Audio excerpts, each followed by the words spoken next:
Abraham Hicks umožní ignorování nežádoucího věc žádoucí.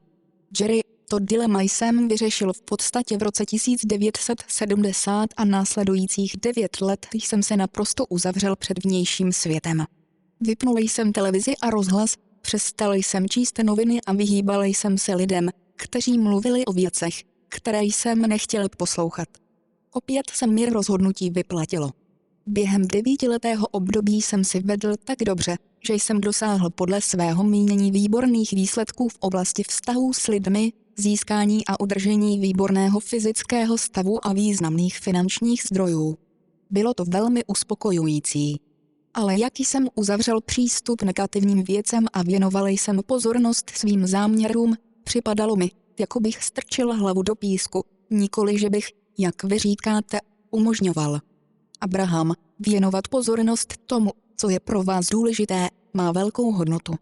Když tak říkajíc strčíte hlavu do písku, odříznete vnější působení, můžete se soustředit na důležité věci. Když na něco myslíte, přitahujete čistotu, sílu a výsledky. Tím získáte spokojenost, která pramení jenom z přání, umožnění a dosažení. Co se týká ignorování, strkání hlavy do písku a umožnění, možná to k sobě patří víc, než si myslíte. Věnování pozornosti tomu, co je pro vás důležité, je proces, pomocí kterého umožníte ostatním být tím, kým chtějí. Věnovat pozornost sobě a zároveň umožnit ostatním být tím, kým chtějí. Věnovat pozornost sobě, to je důležitý proces v umění umožnit.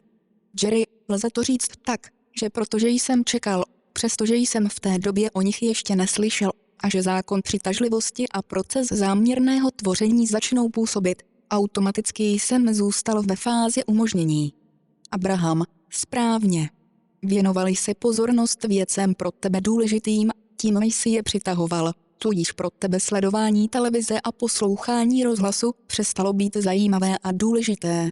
Nepřipravil ses o něco, co jsi spřál, naopak jsi byl zákonem přitažlivosti přitahován k tomu, co jsi spřál nejvíce. Když jsi sledoval věci v televizi nebo v novinách, protože jsi je nepřál, vyvolávali v tobě negativní emoce, bránili umožnění toho, co jsi spřál.